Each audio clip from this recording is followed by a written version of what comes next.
comment éclairer ce vaste bâtiment? À l'époque, les réverbères publics fonctionnent au gaz, tandis que dans l'habitat privé, on utilise la lampe à huile ou la bougie. En 1878, on a vu la première démonstration au monde de réverbères électriques. Ils n'étaient pas efficaces, mais c'était des réverbères, c'était l'avenir.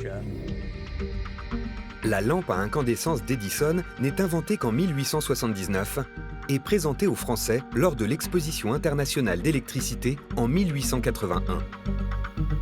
Au XIXe siècle, il n'existe évidemment pas de réseau électrique totalement unifié.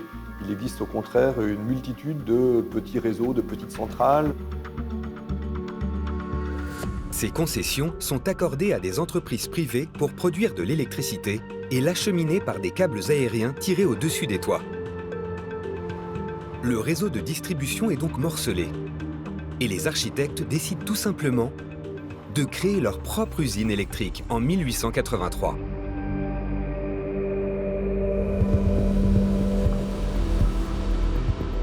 Faute de place dans les sous-sols de l'hôtel de ville, une centrale de production d'électricité est installée dans un bâtiment situé à proximité, rue Lobau. Des machines à vapeur font tourner des générateurs électriques qui alimentent des batteries. L'électricité ainsi stockée est ensuite envoyée par câble de l'autre côté de la rue. Cette machinerie complexe ne peut pas à l'époque fournir assez d'énergie pour tout le bâtiment, qui reste éclairé au gaz. Seuls les salons d'apparat et le bureau du préfet bénéficient de la fée électricité, qui éblouit littéralement les invités.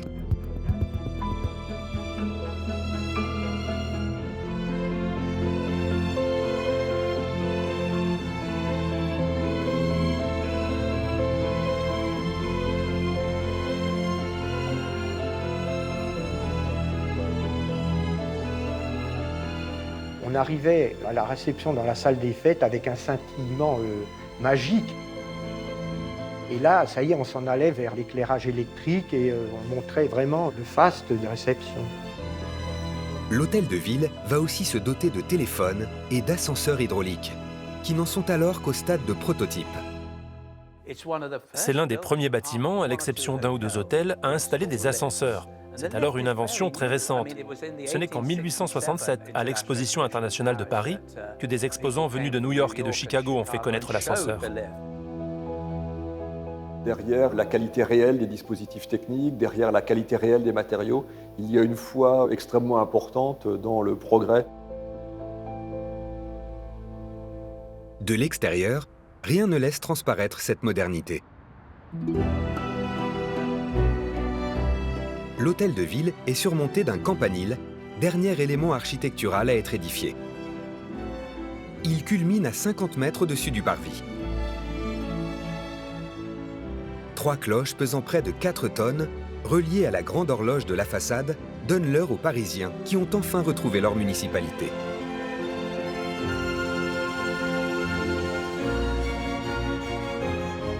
Le 13 juillet 1882, 11 ans après sa destruction sous la Commune, l'hôtel de ville est inauguré.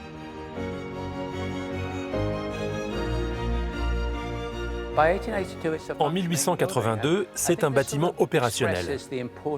Et cela montre bien l'importance pour une ville aussi grande et internationale, mais aussi une grande ville nationale, d'avoir un hôtel de ville opérationnel, grandiose et spectaculaire.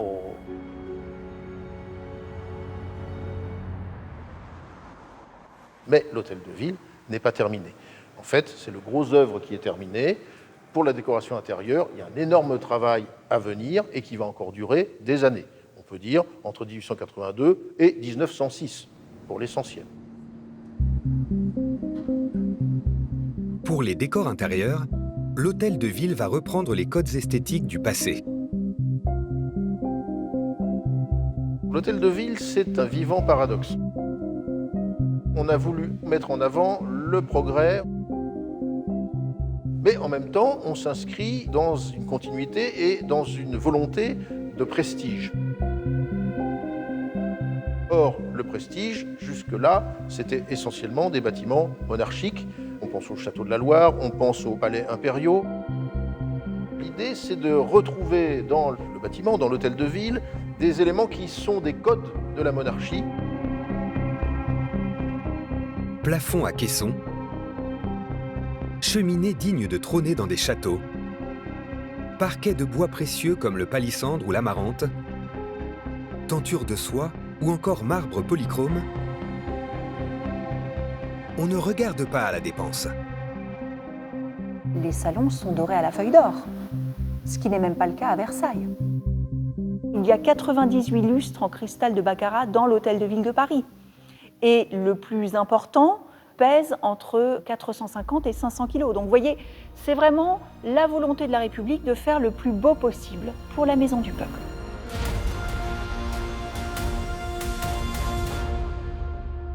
« 96 peintres sont mis à contribution pour embellir la municipalité. La Troisième République ne veut que des artistes classiques et représentatifs de leur époque. Tous les artistes présents à l'Hôtel de Ville de Paris, ce sont des artistes majeurs du moment et très à la mode. La République ne veut pas d'artistes modernes. Les impressionnistes, vous n'en verrez pas à l'Hôtel de Ville, donc pas d'avant-gardisme à l'Hôtel de Ville de Paris.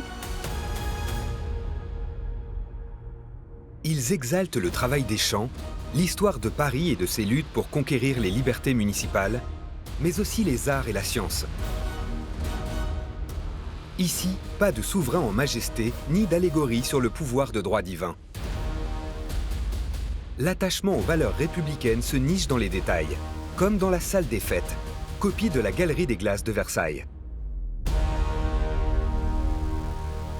Vous remarquerez tout de suite les petits hommages, en particulier à Versailles, dont la fameuse Galerie des Glaces, rejouée dans une version très républicaine, une version très patriotique, avec toutes sortes d'insignes nationaux placardés un peu partout. Il y a l'or, la splendeur, les lustres. On va retrouver d'autres codes monarchiques à travers notamment les monogrammes. On voit ça dans tous les châteaux, les monogrammes du prince, du roi, de la reine, etc. Et bien là, on va trouver RF, République française. On a par exemple de très beaux cartouches avec la devise. Sauf que là, ce n'est pas la devise d'un prince ou la devise d'un roi, c'est liberté, égalité, fraternité. Tous les métiers d'art sont sollicités pour décorer ce palais. On va chercher à redécouvrir des techniques anciennes, des techniques artisanales qui étaient employées au Moyen-Âge ou qui étaient employées à la Renaissance. Et ça donne lieu au XIXe siècle à des mosaïques, à des vitraux qui nous semblent inscrits dans une continuité, mais qui en réalité sont des innovations techniques.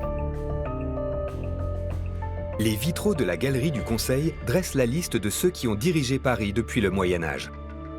Prévôt des marchands, gouverneurs généraux, préfet de la Seine et, depuis 1977, maire de Paris. Cette galerie mène à la salle du Conseil.